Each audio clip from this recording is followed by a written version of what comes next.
That is the announcement in Kwazulu-Natal today made by Premier Nomusa Dube-Ncube of a new executive council. Some interesting changes include the appointment of the ANC chairperson in the province, Siboniso Duma, as an MEC for Economic Development. Ziyanda, who resigned a week ago as Premier, is also in the fold. He's the MEC for Cooperative Governance and Traditional Affairs. Let's speak to someone who's very familiar with the lay of the political land in Kwazulu-Natal. Our politics reporter, Ziyanda Ngcobo, with me now to break down all that's happened since this morning. Ziyanda, good to see you. So, first things first, many people will wonder what this will mean then for the ability of the KZN government to deliver on its mandate to the people.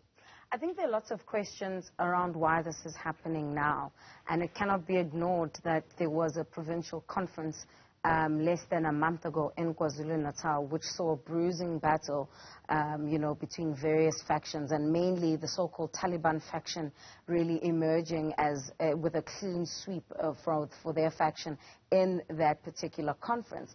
And so, whilst Nomusa Dube was not necessarily aligned to the Taliban faction, a lot of even those who have now come out of that particular cabinet reshuffle from the Taliban faction. You have the deputy chair of the ANC, Nomakoko Smelane, retaining her position as health MEC. You've got Dr. Newzroom, who has now also become the new Human Settlements MEC, replacing Joe Mosbia, who was known and is a known ally of President Cyril Ramaphosa. He formed part of the Ankole Amahle faction, for an example. What was very interesting, I think, is the return of Ziyanda as the Cooperative Governance MEC after resigning as Premier last week.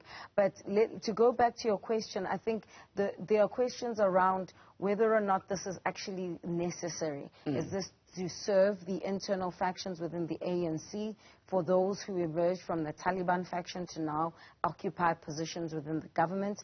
Others could argue that the reason why then, some of these MECs are being replaced is because they haven't been implementing the policies of the ANC, which is why I think what is very critical, I think, from the announcement of the cabinet reshuffle is that the ANC chair is now the leader of government business by occupying then the position of economic development, tourism and environmental affairs. But I suppose it's also just on Siboniso Duma's appointment, as I was discussing with Francois Rogers, the leader of the DA in KwaZulu-Natal.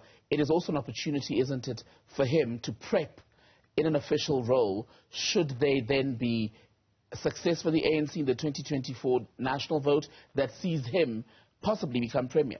Absolutely. I mean, that's usually how it's done, and this is why, the caretaker role, so to speak, that Nomusa Dube occupies as the first female Premier of KwaZulu-Natal. Many are seeing that as her being used by the so-called Taliban faction to just be a placeholder until the ANC can sort itself out before the 2024 election. Whether or not, and it goes back to the consistent and continued battle, I think, that the ANC straddles between making sure that the branches of the ANC are satisfied and also the public perception of those that they put forward to lead within the government. A lot of them don't have much experience in terms of being MECs. Amanda Bani, for an example, has never been an MEC. It's her first time being an MEC, and she's going to be occupying the role of being the arts, sports and culture MEC in the province. And then there's a question of Peggy Nkonyeni, who has previously also had, she was implicated in the AIDS scandal where she was speaking out. She used to fight with rural doctors, for an example, in Umkanyagute back then when the, the epidemic was still quite fresh. So there are all these allegations. You have Dr. Newzroom, who's I was just about to come to that. Yes. Say, he's had more than his fair share of run-ins with the law. Exactly. So whether or not this is going to be something that lands well with the electorate is something completely different, Tembekile, because the ANC needs to now claw back power, given the fact that, unlike in most provinces in this country, the ANC in KwaZulu-Natal has a different dynamic in the existence of the IFP, which we saw claw back a lot of electoral gains in the local government elections. In fact, they lost out on Umkanyagute district, which is in Richards Bay, which is one of the heartbeats of, you know, the ANC in terms of being able to, and one of the biggest municipalities, second biggest city in KwaZulu-Natal. So there are all these things that the ANC needs to work on, and so this cabinet reshuffle, I think, will really need to appease and impress the electorate if the ANC is to retain KwaZulu-Natal in 2024. And just on appeasing, let's talk about the inclusion of Sihle Zikalala. I mean, you touched on it earlier. How unexpected was it? And is it to be understood as an attempt to soothe perhaps the nerves among the other faction in the ANC in KwaZulu-Natal, especially if it's an organization that's determined to move ahead as a single unit with the view of winning back lost electoral support?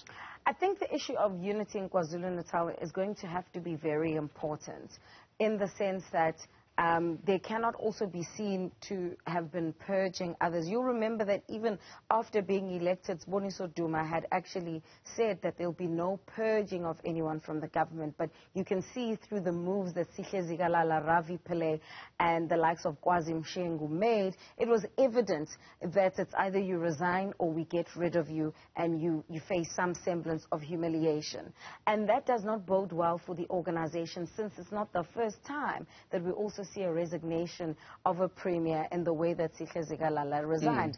Senzo Mkhunu resigned in a similar fashion. And, you know, when we talk about KwaZulu-Natal, especially going into the elective conference this December, they may not even retain or claw back that kingmaker status if the temperature at the policy conference is anything to go by, where some of the delegates, they tried to sing Wenze Nuzuma, and they seemingly were just that was shut down almost immediately. Almost immediately by ANC Chair Gwede Mantashe and other provinces. So militancy without influence is something that I think this new leadership will have to consider. And if you're militant without influence and you're not united, which is exactly what happened in 2017 ahead of Nasrec, where the ANC went into that conference not united, the same fate, if not worse, could befall the province of KwaZulu-Natal. We're being told to wrap it up, Ziyanda, but interesting that you say that, because Siboniso Duma, I think it was in the business day yesterday, made an interesting comment where he said that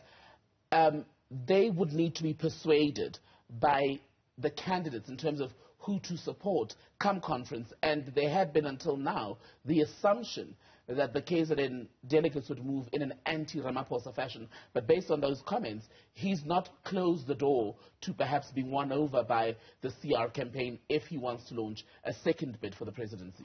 You know, it's very funny because Siboniso Duma himself has disputed the contents of that article, saying that that's not what he'd said in terms of them supporting President Cyril Ramaphosa. And I think it goes back to the question of the influence of former President Jacob Zuma on a province such as KwaZulu-Natal. Is that influence waning? Is that influence not going to be detrimental for a province such as KwaZulu-Natal, where the politics of the ANC nationally is taking a different shape? If you look at what happened in Limpopo, where the top five there, for instance, isn't necessarily is quite RET, if you could put it that way, but not necessarily anti-Ramaphosa. And this is the nuance, I think, that exists, that they may be pro former President Jacob Zuma, but not necessarily anti-Cyril Ramaphosa going into that battle, because they know that every time a president is recalled, it means an electoral loss for the ANC. Ziyanda Ngcobo, politics reporter, making sense of developments in KwaZulu-Natal.